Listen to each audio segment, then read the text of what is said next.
భజన చేసి తర్వాత ప్రవచన పాలన చేద్దాం. ముందు చెప్పండి. కృష్ణ రామ గోవింద హరి రామ కృష్ణ గోవింద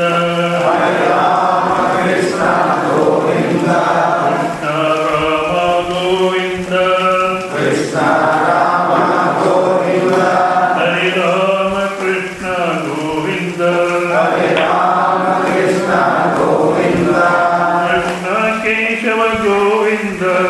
కృష్ణ కేశవ గోవింద హరి రామ కృష్ణ గోవింద నందనందన గోవింద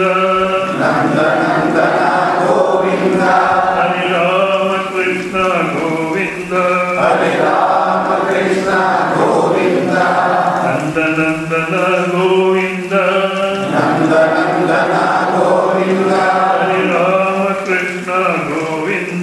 హరి రామ కృష్ణ గోవింద నవనిత చోర గోవింద హరి రామ కృష్ణ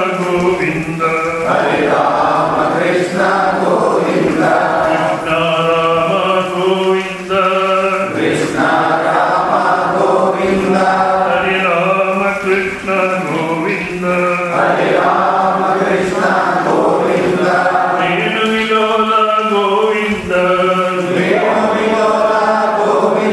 హరి రామ కృష్ణ గోవింద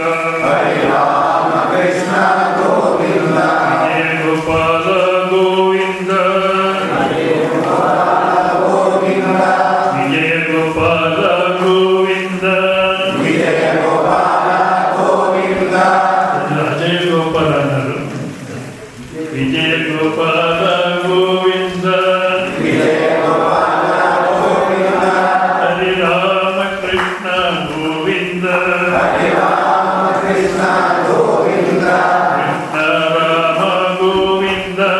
కృష్ణ రామ గోవింద హరి రామ కృష్ణ గోవింద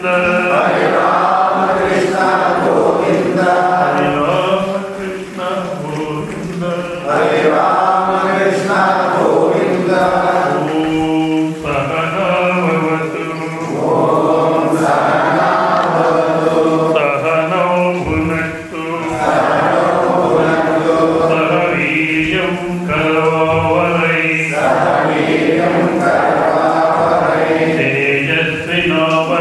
తేజస్వినావధీతమస్తు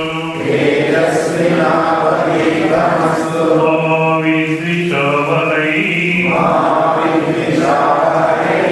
ఓం శాంతి శాంతి శాంతి.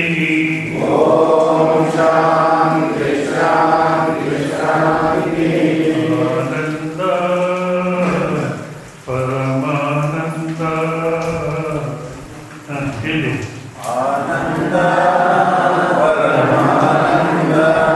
ఏది ఆనంద పరమానంద ಮಳೆ ಬರ್ತಾ ಇದೆ. ಆನಂದ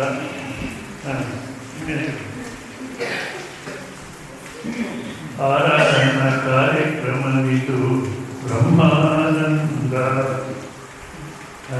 ఉదయం లేచి రాత్రి నిద్రపోయేంత వరకు ఏ విధమైన ఆలోచన లేదు. మార్కెట్కి పోవాలనేది లేదు, నీళ్ళు రాలేదనేది లేదు, ఏం లేదు. సమయానుసరిగా ఇక్కడ వచ్చేది. దాంట్లో మీకు తెలియని నిద్రపోతే పోండి, ఏం నియమం లేదు. అవునా? 8:30 క్లాస్ అయిపోయిందంటే ఇక్కడ మార్నింగ్ వెంటనే టిఫన్. అవునా? ఇంట్లో అయితే ఇంక 5 నిమిషాలు ఉండండి అంటారు. మళ్ళీ ఏం ఇంకా రెడీ కదా, 2 నిమిషాలు తర్వాత అంటారు. గంట నుంచి చెప్తున్నాను, ఇంకా 5 నిమిషంలో తయారు చేస్తానని మళ్ళీ అడుగుతున్నారు. మీకేం అర్థం కదా? అంటే గంట నుంచి 5 నిమిషాలు రెడీ అయ్యి చెప్తున్నారు కదా. ఇట్లా ఉంటుంది. ఇక్కడేం లేదు. క్లాస్ 8:30కు మెడిటేషన్ క్లాస్ అయిపోయింది, నెమ్మదిగా తినచ్చు. తర్వాత గంట రెస్ట్, మళ్ళీ ఇప్పుడు వచ్చి హాయిగా వినవచ్చు లేదా నిద్ర చేయవచ్చు. మళ్ళీ 12 ఏ విధమైన సాంసారికమైన చింతన లేదు. గీత మేత రెండు తప్పితే ఇంకేం లేదు. అయినప్పుడు ఆయన నెమ్మది ఉండలేదు జనాలు. ఉండిందంటే నమస్కారం చేసి దక్షిణ పెడితే స్వామిజీ నా వర్తి పోతుంది. ఎందుకో నాకు నిజంగా దక్షిణ ఇస్తే వీళ్ళు ఇస్తున్నారు అనేది రాదు. ఫోన్లో ఇంట్లో వచ్చిన వెళ్ళిపోతున్నారు. ఇటువంటి అవకాశం పోగొట్టుకుని వెళ్ళిపోతున్నారంటే ఇంక మళ్ళీ ఏ జన్మం వస్తుందో తెలియదు. నిజంగా మనం దృఢంగా ఉండాలి. మనలో మార్పు వచ్చేంత వరకు ఏ దేవుడు ఏం చేయలేదు. జైన్ సిద్ధాంతంలో కథ వస్తుంది. ఈశ్వర పార్వతి పైన పోతుంటారట. ఒక కుటుంబం చాలా బాధపడుతుంటుంది. భార్య, భర్త, ఒక కూతురు. కానీ ముగ్గురే ఉండేది. అయినా చాలా బాధపడుతున్నారు. తినేదానికి లేదు, ఏ విధమైన అనుకూలం లేదు, చాలా బాధపడుతున్నారు. పార్వతి ఏంటంటే ఏమంటే ఆ కుటుంబం అంత బాధపడుతూ ఉంది, మీరేమన్నా కొంచెం ఏమైనా చేయకూడదా అని. పార్వతి నేను అట్లంతా ఏం చేసి ఒప్పుకోరు జనాలు. కాదు, ఒప్పుకోరు. వాళ్ళ ఇష్ట ప్రకారం వాళ్ళ కర్మ అవధ్యలో పోతా ఉంది. నేను చెప్పినప్పుడు ఒప్పుకోరు. మీరు అన్ని దానికి ఏదో మీరు మాట్లాడినట్టే. ఈ పార్వతి కూడా మీరు అన్ని దానికి ఏదో ఒకటి చెప్తుంటారండి. నేను చెప్పిన దాంట్లో ఏదో ఒకటి చెప్తుంటాను. ఒకవేళ మీరు అనుకూలం చేసి వడుతుంటారా అని ఏదో కరెక్ట్ చేసింది. సరే పోదాంరా, అనుకూలం చేస్తామని ఆ కుటుంబంలో ఈశ్వర పార్వతి వచ్చినారట. వచ్చి మేము ఈశ్వర పార్వతి వచ్చినాము, మీకేదో అనుకూలం చేయాలని వచ్చినాం, మీకేం కాదు చెప్పండి. వాళ్ళ భార్య వరకు కూతురు ఇటు చూస్తున్నారట. ఏ డ్రామా కంపెనీ నుంచి వచ్చినారు మీరు డ్రెస్ చేసుకుని ఈశ్వర పార్వతిని? ఏ డ్రామా కంపెనీ నుంచి వచ్చినారు? లేదు లేదు, అట్లా లేదు, కైలాసం నుంచి వచ్చినాము, నిజంగా మీకు అనుకూలం చేయాలని వచ్చినాము, ఇదో 3 వరాలు ఇస్తాము, ఒక్కొక్కరు ఒక్కొక్క వరం ఇస్తాము, మీరేం కావాలని కోరుకోండి అంటే అప్పుడు ఏదో ఛాన్స్ చూస్తాంలే అనేసి వరం ముగ్గురికి 3 వరాలు ఇస్తే అడుగుదామని నిశ్చయం చేసుకున్నారు. సరే ఫస్ట్ నువ్వు అడుగుని ఫస్ట్ ఆమెను అడిగింది. ఆమెకు ఏముంది మనసులో? సామాన్యంగా ఆడవాళ్ళకు ఈ అభిప్రాయం ఉంటుంది, పుట్టింట్లో నేను సుఖం పడలేదు, ఇక్కడ వచ్చిన తర్వాత సుఖం లేదు, అవునా, ఏదో జీవనం పోతా ఉంది అనే అభిప్రాయమే ఉంటుంది. భారతదేశంలో ముందు కాలం లోపల చెప్తున్నారు, ఇప్పుడైతే స్పష్టంగా చెప్పేస్తారు. ఈ అభిప్రాయం ఉండింది ఆమెకు. కనుక ఏం చేస్తుంది, నాకు పెద్ద బంగ్లా కావాలి, తర్వాత సోఫా సెట్ కావాలి, ఇది వాట్సాప్ ఇదేముంది ఇదంతా కావాలి, మళ్ళా ప్రతి ఒక్కరు నాకు బంగారం కావాలి, వజ్రాలు కావాలి, తర్వాత ప్రతి ఒక్కరు నాకు సేవ చేసే దానికోసం చెయ్యి ఇట్లా కట్టుకొని అందరికీ నిలబడుకోవాలి, అట్లా కావాలి ప్రార్థన చేస్తుంది. ఈశ్వర తథాస్తున్నాడు. అంత వచ్చేసింది, సోఫా పైన కూర్చుంది, వంటిలో బంగారం అంతా పెట్టుకుంది. సరే కూతురు భర్త ఎందుకు ఏం చెప్పింది, అందరూ నా దగ్గర నిలబడుకోవాలని. సరే వీళ్ళిద్దరు నిలబడుకున్నాను, ఏం పని చేయాలి, ఏం సేవ చేయాలి. సరే నువ్వేం కావాలను కోరుకో అని భర్తను అడిగితే ఆయన కోపం వచ్చింది. ఎంత కష్టపడి నేను ఉపాసం ఉండి అన్నం పెట్టాను, ఈరోజు నన్ను ఇట్లా చేసేసిందే అనేసి ఈమె వైభవం అంతా పోని అన్నాడు. ఈశ్వరుడు తథాస్తుడు మొత్తం అంతా పోయింది. అంతేకాదు ఈమె వైభవం అంతా పోని ఈమె ప్రాణం ఉండేది వద్దు అన్నాడు. తథాస్తున్నాడు. ఆమె ప్రాణం కూడా పోయింది. ఇంకా ఒక కోరిక అమ్మాయి, నువ్వేం కావాలి కోరుకో అంటే, నాకు ఇంకేం కావాలి, మా తల్లి జీవంతంగా వస్తే చాలు అంటే తథాస్తున్నాడు. ఇప్పుడు పార్వతి చూడు, మనం వచ్చేదాని ముందు ఎట్లున్నారో ఇప్పుడు అట్లే ఉన్నారా? 3 వరాలు ఇస్తే మన మార్పు వచ్చిందా? మనం ఎంతవరకు మార్పు తెచ్చుకోవడానికి ఇష్టపడమో అంతవరకు నిజంగా దేవుడు ఏం చెప్పినా వినమను. కనుక ఇట్లా కార్యక్రమాలు అంటే, మందిరాలకు పోయినామంటే, ఇట్లా కార్యక్రమాలకు వచ్చినామంటే, ప్రవచనం విన్నామంటే మన జీవితంలో మార్పు తెచ్చుకోవాలి. జీవితంలో మార్పు తెచ్చుకోవాలి. ఇక్కడ చెప్పింది అర్థమైందంటే ఈ 4 రోజుల నుంచి ఏమి జరుగుతూ ఉందో చెప్పింది అర్థమైందంటే ఇంకా మృత్యుభయం ఉండదు, మృత్యుభయం ఉండదు, దుఃఖం ఉండదు, ఏ సమస్య కూడా ఉండదు, ఆనందంగా జీవించగలం. అది అర్థమైందా లేదా అని సర్టిఫికెట్ ఇచ్చడానికి కాదు, మీరే చూసుకోవాలి.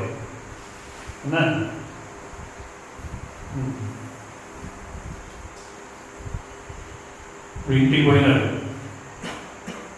అక్కడేదో తారుమారు అయిపోయింది అనుకోండి, ఏమైంది ఇప్పుడు? ఏమైంది అని నెమ్మదిగా ఉండేది సాధ్యమైతే అప్పుడు అర్థమైంది. ఎటువంటి పరిస్థితుల్లో దేవుడు నరసింహశాస్త్రిని కర్ణాటకలో ఒక సాహితీ ఇది బాగా అధ్యయనం చేశాడు. ఉడిపికి ప్రవచనానికి పోయినారు, ఉడిపి బెంగళూరు నుంచి ఉడిపి పోయినారు ప్రవచనానికి. ప్రవచనం చేసే సమయంలో ఒక టెలిగ్రామ్ వచ్చింది. ఆ కాలంలో ఎప్పుడైతే ఫోను అప్పుడు టెలిగ్రామ్ చూశాడు, జోలో పెట్టుకొని ప్రవచనం చెప్పాడు. దేనిపై ప్రవచనం చేశాడంటే దుఃఖేషు నిత్యమ సుఖేషు వివేత స్పృహ వీతరాగ భయక్రోధ చితిజీవు నిరుచ్యతే ఆ శ్లోకంపై మాట్లాడాడు. ఆయన చాలా బాగా మాట్లాడినాడు. మాట్లాడిన తర్వాత ఆయన అయిపోయింది. సరే, జనాలు కూడా చాలా సంతోషమైంది. తర్వాత మనం బెంగళూరు పోదాం పదని చెప్పారు. భార్య తర్వాత 23 చెప్తున్నారట, బెంగళూరు పోదాం అన్నారట. మనం 4 రోజులు ఇక్కడ ఉండాలని వచ్చినాము, మీరు ఈరోజు బెంగళూరు పోదామంటారు. ఎందుకు అంటే కొడుకు ప్రొఫెసర్, కాలేజ్ ప్రొఫెసర్గా పనిచేసేవాడు. వాడు పోయినాడు, టెలిగ్రామ్ వచ్చింది. అర్థమైంది మీకు? కొడుకు పోయినాడు అన్నా కూడా మనసుకి ఏం బాధ కలిగదు. అట్లా ఉండేదని సాధ్యమైతే మనము అర్థమైంది ఏమంటారు?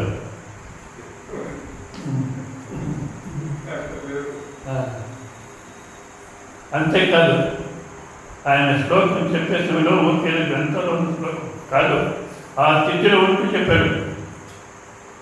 నాకు తెలిసిన రీతిగా దేవుడు నరసింహశాస్త్రికి 2 కొడుకులు, పెద్ద కొడుకు ఇట్లా ప్రొఫెసర్గా ఉన్నాడు. రెండో ఆయనకి బ్రెయిన్ డెవలప్ కాలేదు, బై బర్త్ బ్రెయిన్ లేదు. సో భిక్షమిత్రుని యూనియన్ చేసేవాడు రెండో ఆయన. అది ఎట్లా చేస్తుంటే బెంగళూరులో కృష్ణాభవనం ఒక హోటల్. పూర్వంలో ఉద్యోగంలో ఉన్నప్పుడు ఆదివారం అక్కడ టిఫిన్కి పోయినాము. బయటకు వచ్చేసేలో కింద నిలబడుకున్నాడు, భిక్షుకి నిలబడుకున్నాడు. నేను జోలో చేయి పెట్టి 5 రూపాయలు వచ్చింది, ఇచ్చేసాను. అప్పుడు కాలంలో 5 రూపాయలు అంటే కొంచెం విలువ ఉండింది. మా ఫ్రెండ్ ఏమి 5 రూపాయలు ఇచ్చేసినది అని, ఏదో జోలో చేయి పెట్టాను, వచ్చింది ఇచ్చేసినాను. మంచి పని చేసినావు. దేవుడు నరసింహశాస్త్రి కొడుకు ఇట్లా భిక్షుకొని వీడికి తాక్కుంటూ ఉండిపోతాడు అంటే, ఒక్క కొడుకు ఇక్కడున్నాడు, ఇంకొక కొడుకు పోయినాడు అంటే ఎంత దుఃఖం ఉండదు? లేదు. ఎందుకు? ఇది తత్వం బాగా అర్థం చేసుకున్నాడు. ఆ విధంగా మనం ప్రతి ఒక్క పరిస్థితులను ఆనందంగా ఉండగలిగితే ఆనందంగా ఉండిపోవచ్చు. ఇక్కడ చెప్పిన అర్థమై ఉంటే, స్వామి మీ దేవుడు నరసింహశాస్త్రి కుమారుడు పోయినాడు అంటేనే మాకు మనసు అయ్యో అనిపిస్తుంది. ఇంకా మన పరిస్థితి అంటే అప్పుడు చెప్పేది అర్థం కాదు. మరి ఇప్పుడేం చేయాలి? చెప్పిన వాడు సరిగ్గా చెప్పలే, అది కూడా ఇప్పుడు కళ్ళు తీసుకోవాలి. లేదు, సత్యనారాయణ శృతి ఏ విధంగా ఉందో, భాష్యాలు ఏ విధంగా ఉందో, మళ్ళీ సత్యనారాయణ సరస్వతి ఏ విధంగా దాన్ని స్పష్టం చేశారో అయినంత దాన్ని అనుసరించే ఉపదేశం జరిగింది అన్నా. అయినా కూడా అర్థం కాలేదంటే మన అంతఃకరణం తయారు కాలేదు. ఎక్కడ పూర్ణ ఆసక్తినే రాదు. ఎప్పుడు పోదామో, ఎప్పుడు లగేజ్ సెట్ చేస్తాం అనే దాంట్లో ఉంటుంది. కానీ ఇక్కడేమి సమస్య ఉంది, నేను చెప్పాను గీత మేత రెండు తప్పితే ఇంకేం సమస్య రాదు, హాయిగా ఉండిపోదాం. అట్లా రాదు. అంటే అనంతక్షణంలో తయారు కాలేదు కనుక ఎందుకు ఆ బాహ్య ప్రపంచంలో ఏం జీవనం అంటున్నామో ఇది జీవనం కాదు. ఆహారాన్ని ఇంత భయం అవుతుంది, ఇది మనిషి జీవితం కాదు. మనిషి జీవితం అంటే ఇది ప్రతి ఒక్క ప్రాణిని చేస్తుంది. ఆహారం సంపాదన చేస్తుంది, తింటాయి, నిద్రపోతాయి, భయాన్ని లక్ష్యం చేసుకుంటాయి. స్త్రీ పురుష సంబంధం ప్రతి ఒక్క ప్రాణిలో ఉంది. అదే మనం చేస్తున్నాం, అంతే కదా. కనుక ఇది మనిషి జీవితం కాదు. ఉన్నతమైన ఏదో తత్వం ఉంది, అర్థం చేసుకోవాలి అనేటువంటి ఆ దృష్టి, వైరాగ్య, విరక్తి స్నానం చెప్పామే, అది పూర్ణం కాదు. కనుక విరక్తి తెచ్చుకొని దాంట్లో ప్రతిరోజు జన్మ మృత్యు జరా వ్యాధి దుఃఖ దోషణ దర్శనం అని వివేకం చేస్తూ విరక్తి తెచ్చుకొని మనము పరమాత్మ ఆసక్తి పెంచుకోవాలి. కొంతవరకు విరక్తి ఉంది, అది దృఢమై పరమాత్మని మనసుకోవాలంటే ప్రతిరోజు నామజప అభ్యాసం ఇట్లా జరగాలి జీవితం. ఉదయం మేల్కొని 4 గంటలకు లేచి స్నానం చేసి ముందు ఆ నామజప అభ్యాసం చేసే ఒక్క 40 నిమిషాల గంట చేసిన తర్వాత గృహకృత్యాలు చేయాలి, మానుకోకూడదు. ఆ చేసే దాంట్లో ఏం చేయాలి, వర్ణాచంద్ర ప్రకారం కర్మ చేయాలి. కానీ ఇప్పుడు అది లేదు. పోనీ ఎంతవరకు సాధన ఇది జరుగుతుందో అది చేసుకుంటూ లౌకిక వ్యవహారం, లౌకిక కర్మలు ఏదైతే తప్పకుండా చేయాల్సి వస్తుందో కర్తవ్యం దాన్ని మాత్రం చేయాలి. నిషిద్ధ కర్మ చేయకూడదు. ప్రాయశ్చిత్త కర్మ ఆ సమయానికి చేస్తే అయిపోతుంది, మళ్ళీ చేయాల్సిన అవసరం లేదు, అదేం సమస్య కాదు. నిషిద్ధ కర్మలు అనుకోవాలి, ప్రాయశ్చిత్త కర్మ ఆ సమయంలో చేసేయాలి, మళ్ళీ దాని సమస్య ఉండదు. తర్వాత కామ్య కర్మలు చేయకూడదు. కామ్య కర్మలు అంటే కోరికలతో అంటే 2 రకాలు, binding desires, non binding desires అని 2 భాగం చేస్తాం స్వామి దయానంద సరస్వతి. అంటే డిజైర్ అంటేనే బైండింగే. కానీ మనం ఎందుకు ఇట్లా చేస్తారంటే ఇప్పుడు అమ్మాయికి పెళ్లి చేయాలి, అబ్బాయికి ఒక ఉద్యోగం వెతకాలి, ఆయనకు పెళ్లి చేయాలి. ఈ కోరికలో వద్దని చెప్పదు శాస్త్రం, చెయ్యి. ఎందుకు చేసేస్తే ఫ్రీ అయిపోతావు. నేను అట్లా చెప్తున్నా, శాస్త్రం అంటే చెప్తుంది కూతురు పెళ్లి చేసేస్తే ఫ్రీ అయిపోతావు అని. ఎంత మాత్రం అవుతుందో ఈ కాలంలో నిజంగా చాలా పాలిటికల్ ఉదయంతో మాట్లాడుతున్నాం మనం. కూతురు పెళ్లి చేసేస్తే మమ రుణ పరిహారార్థం, నా రుణ పరిహారం కోసం కన్యాదానం చేస్తున్నాను అంటే అమ్మాయికి తల్లిదండ్రులకు ఉన్న రుణం పరిహారం అయిపోయింది, ఇంకే రుణము లేదు. మళ్ళా వాళ్ళ ఇంట్లో పోయి భోజనం చేయకూడదు అంటారు, అయిపోయింది సంబంధం, ఫ్రీ అయిపోతాడు. ఇంకా కొడుకు పెళ్లి చేస్తారు, కోడలు ఇంటికి కొంచెం చూస్తారంటే వానప్రస్థాశ్రమంకి వెళ్ళిపోవాలి, చూడు ఫ్రీ అయిపోతాడు.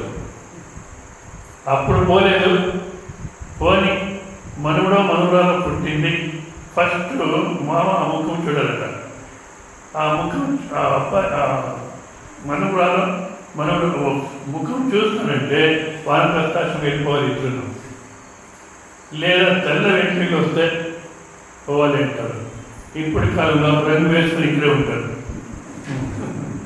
పోరు. అవునా? అంటే కామ్య కర్మల్లో ఇది కొడుకు ఉద్యోగము, పెండ్లి, కూతురు పెండ్లి ఇవి చేయాలి. కానీ అది ఇప్పుడు కాలంలో ఎటువంటి కోరికలు, వాలంటీర్ పేమెంట్ తీసుకున్నారు, ఒక 20 లక్షలు వచ్చింది, అవునా? దానికి మళ్ళీ 20 లక్షలు అప్పు చేసి ఏదో ఒక యాత్రాస్థలంలో హోటల్ ఓపెన్ చేస్తారు. ఎందుకు ఇక వారు కూతురు పెండ్లి అయిపోయింది, కొడుకు పెండ్లి అయింది, బాగా సెటిల్ అయినారు వాళ్ళు. ఆ రిటైర్మెంట్ తీసుకొని ఏ డబ్బు వచ్చిందో అది బ్యాంకులో వేసుకొని వచ్చే వడ్డీతో జీవనం చేసుకుంటూ ఇట్లా ప్రవచనం వింటూ జన్మ సాధన చేసుకోవచ్చు కదా. ఇటువంటి కోరికలు పోకూడదు.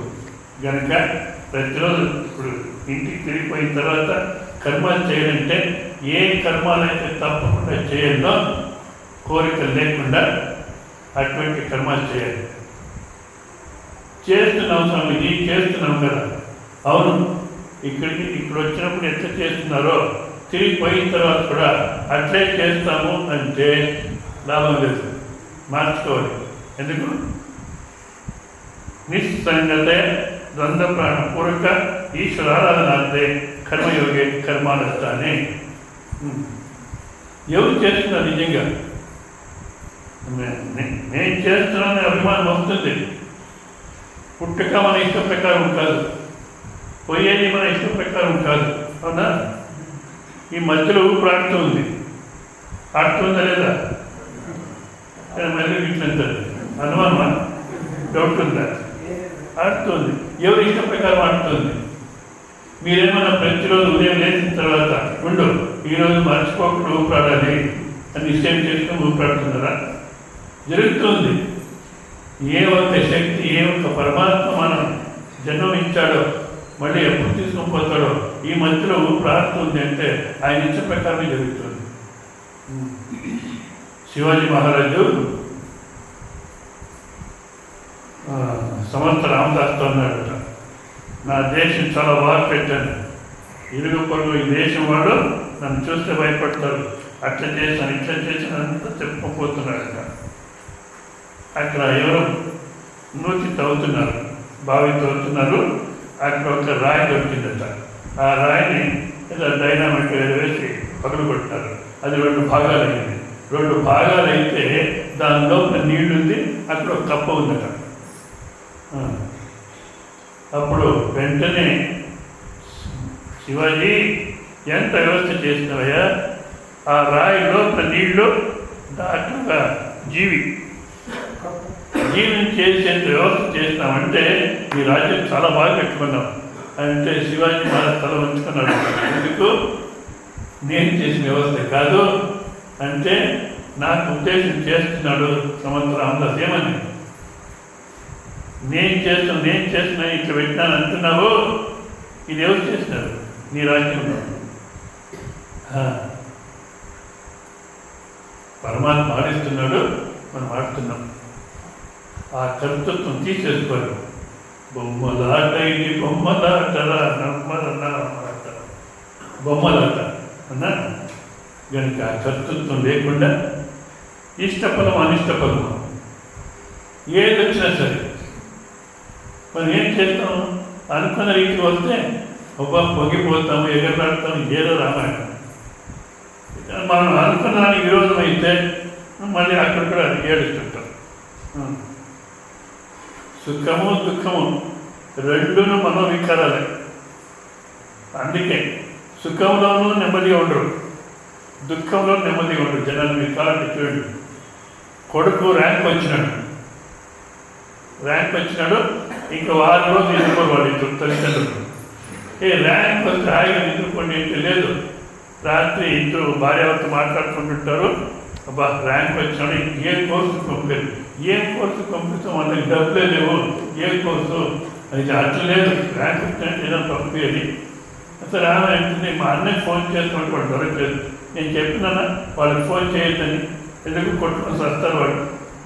ఇట్లా మొత్తంలో ర్యాంక్ వచ్చినా బాధపడుతుంటారు. ఇంకా ఫెయిల్ అయితే ఏమి జరిగినా మన మంచిగా జరిగింది. ಇರುವ ಕೆಲಸ ಮಾಡು ಕಿರಿದೆಯನ್ನು ಮನವಿಟ್ಟು ದೊರೆತದ ಆಸ್ವಾದವೆಂದು ಮುಡಿಗಿಡದೆ ಧರಿಸು ಲೋಕದ ಬರುವ ಪರಮಾತ್ಮನು ಬಿಡದೆ ಹೊರಡು కలబరి నడదే మంకుతిమ్మ. పరమాత్మ స్వరూపమే ప్రాప్తి చేసుకోవాలి, ఇంకేమొద్దు జీవితంలో అనేక లక్ష్యం పెట్టుకుని దానికోసం జీవనం చేస్తూ ఈ చేసేటువంటి కర్మలంతా పరమాత్మని సేవను చేస్తూ ఏం వస్తుందో ఫలము పరమాత్మ నీ ప్రసాదం అంటే ఇప్పుడు ఇక్కడ రోజు అరటిపండు కట్ చేసి ఇస్తున్నారు, మళ్ళీ అదేదో చక్కెర ఇస్తున్నారు. అవునా? మీకు ఈ 4 రోజుల్లో ఎప్పుడన్నా మనసుకు వచ్చిందా? ఏదో రోజు చక్కెర ఇస్తారు, అరటిపండ్లు ఇస్తారు అని ఎప్పుడైనా అనుకున్నారా? ఎందుకు? మన మంచి కోసం వచ్చింది. ఏం వచ్చింది ముఖ్యం కాదు, ఎక్కడి నుంచి వచ్చింది ముఖ్యం. అదేవిధంగా ఫలం ఎవరిచ్చినారు? ಜೀವನ ವ್ಯಾಪಾರ ಮೂವರೊಟ್ಟು ವಿಚಾರ ಭಾವಿಸಿ ನೋಡಿ ನೀನಿಜಗ ಮತ್ತೊಂದು ಅದೃಷ್ಟ ಅವಾಗ ಮೂರನೇ ಭಾಗಕ್ಕೆ ನಿತ್ಯ ಬಲ. ఈ వివరాలు చేసుకోకుండా తిమ్మంటారు. అంటే ఆ పరమాత్మ ఏం నిశ్చయం చేశాడో అదే మనకు వచ్చింది. మన మంచి కోసమే చేశాడు, కానీ ఏ దేవుడు వీళ్ళని పాడు చేయాలి అనేటువంటి ఉద్దేశంతో చేయదు. మన మంచి కోసం వచ్చింది. అట్లా మనం సమాధానం పెట్టుకొని శరీర శుద్ధి కోసం అంటే చేసే జీవితం ఇట్లా చేయాలి. మళ్ళా శరీర శుద్ధి కోసం సాధన చేయాలి. శరీర శుద్ధి అంటే రోజు స్నానాలు చేసేది, వస్త్రాలు శుభ్రమైన వస్త్రాలు వేసుకునేది, ఇది సామాన్యంగా చేస్తుంటారు రోజు. నేను అనుకుంటాను అట్లా ఉగాదికి చేసేవాళ్ళు ఉంటారేమో, లేదు ఇప్పుడు కాలంలో లేదు. అది తర్వాత శరీర శుద్ధి అంటే ఆరోగ్యాని కోసం ప్రయత్నించాలి. ప్రతిరోజు సమ్యక్ వ్యాయామ, సమ్యక్ విశ్రాంతి, సమ్యక్ ఆహారం. సమ్యక్ వ్యాయామ, సమ్యక్ ఆహార, సమ్యక్ విశ్రాంతి. రోజు వ్యాయామం, ఎక్సర్సైజ్ చేయాలి. ఒక 4 కిలోమీటర్లు వాకింగ్ చేయాలి. ఒక అర్ధగంట యోగాసనం చేయాలి. ఆ తర్వాత ఆహారం. ఈ నిన్న పేపర్లో ఉంది, ఈ అనేటువంటి డిస్ట్రిక్ట్లో రొట్టిలో మీద వ్యాపారము చాలా ఎక్కువైపోయిందట. దాంట్లో జొన్న రొట్టె అయితే చాలా ఆరోగ్యము. ఆ జొన్న రొట్టె కూడాను ఏమో రాశాడు, ఇది గ్లూకోజ్ లేదు, తర్వాత ఏమి జీర్ణశక్తి బాగా పెట్టింటుంది. సో జొన్న రొట్టెని పెట్టి దాంట్లో కట్టెల పైతో జొన్న రొట్టె చేసుకుని తింటే చాలా ఆరోగ్యం ఉంటారు. ఇంతకుముందు చెప్తున్నారు గ్యాస్తో చేస్తే ఆరోగ్యం ఉంది. ఇప్పుడు గ్యాస్తో చేస్తే రోగం వస్తుంది. కట్టెలు పోయేది ఎక్కడ పోయేది? కానీ ఆహారం అనేది అట్లా నియమాలు ఉండాలి. ఆహారంలో వ్యాయామం చేయాలి. మళ్ళీ వ్యవహారం చేసేందులో ఉదయం నుంచి రాత్రి నిద్రపోయేంత వరకు వ్యవహారం చేసేందులో మన మెంటల్ టెన్షన్, మానసికమైన ఒత్తిడి ఉండకూడదు. సమాధానంగా బాగా ఆలోచన చేసి చేయాలి. ఏమొచ్చిన పరమాత్మని ప్రసాదం తీసుకోవాలి. తర్వాత రాత్రి 6 గంటలు 7 గంటలు నిద్ర చేయాలి. చేస్తే అప్పుడు ఆరోగ్యం బాగుంటుంది. మళ్ళీ అంతఃకరణ శుద్ధి కోసం సాధన జరగాలి. దాంట్లో నామజపాభ్యాసం ప్రతిరోజు చేస్తుంటే అంతఃకరణ శుద్ధికి బాగా ఏతాని ఉపాసనాన్ని సంతశుద్ధికరత్వేన వస్తువు ఉపకారకాన్ని ఈ ఉపాసన చేస్తుంటే అంతఃకరణ శుద్ధమై స్వరూపం అర్థం చేసుకుని తయారు చేస్తుంది. అవునా? తర్వాత అంతఃకరణలో 2 శక్తి ఉంది. ఒకటి భావన చేసేటువంటి శక్తి, మరొకటి విచారం చేసే శక్తి. సో భావన చేసి అనేక విధంగా చెప్తుంటారు. దాంట్లో ఒకటి ఎప్పుడు శుద్ధమైన భావన ఉండాలి వ్యవహారంలో. మళ్ళీ మనసు సమాధానంగా ఉండాలి. ఆ అంతఃకరణాన్ని మనసు సమాధానంగా పెట్టుకొని తర్వాత విచార శక్తి ఉంది. ఆ విచార శక్తిని శుద్ధమైన విచారణ చేయాలి, అశుద్ధమైన విచారం చేయకూడదు. సో శుద్ధమైన విచారణ ఏది, అశుద్ధమైన విచారం ఏది అంటే, ఏ విచారం అయితే మిమ్మల్ని మీ నుంచి దూరం చేసి బాహ్య ప్రపంచానికి లాక్కొని పోతుందో అదంతా అశుద్ధమైన విచారం.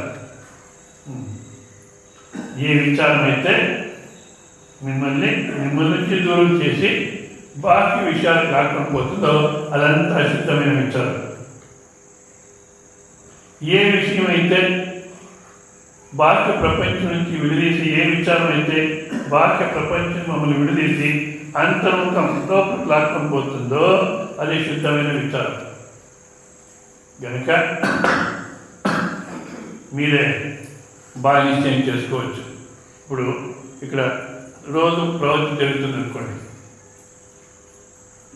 ఆశ్రమంలో జరుగుతుంది రోజు ప్రవచనం, అవునా? ఆ సమయంలోనే ఏదో టీవీ సీరియల్ వస్తుంది. ఇప్పుడు ఎవరో చెప్తున్నారు ఆశ్రమానికి పోతానంటే ఎందుకు పోతారు ఆశ్రమానికి, ఆ టీవీ సీరియల్ చూడు ఎంత బాగుందో, ఎంత బాగుందో. నాకైతే కంట్లో నీళ్ళు వచ్చేసింది. ఆనందాన్ని కోసం చూస్తారు, ఏడుస్తారు ఈ మూర్ఖ జనాలు. సరే అవునా అని ఇది మానుకుంటాం, అక్కడికి పోతాం. అంటే అశుద్ధమైన జీవితం, అశుద్ధమైన విచారం. నువ్వే బ్రహ్మస్వరూపం చెప్పేటువంటి సమయంలో మళ్ళీ ఇంకెక్కడో పోతున్నావు. ఈవెన్ తీర్థయాత్ర పోయినా నువ్వే బ్రహ్మస్వరూపం అనేటువంటి విచారం జరుగుతుంది. అది వదిలేసి మళ్ళీ తీర్థయాత్ర పోయినామంటే అశుద్ధం. కనుక ఎప్పుడు సత్యం జ్ఞానమనంతం బ్రహ్మ అనేటువంటి విచారణ జరుగుతుండాలి. లేదా పనిచేసే సమయంలో అజప మన సంకల్పం లేకుండా జపం జరుగుతుండాలి. ఇట్లా జీవితం మార్పు తెచ్చుకుంటే అప్పుడు మనము పరమాత్మ స్వరూపంలో నిలబడిపోయేది చాలా సులభం. సో అట్లా మార్పు తెచ్చుకొని సాధన చేయండి, జన్మ సాధన చేసుకోండి అని చెప్తూ ఇక్కడికి ప్రవచనం నిలబడి చేస్తాం. ఓం పూర్ణమద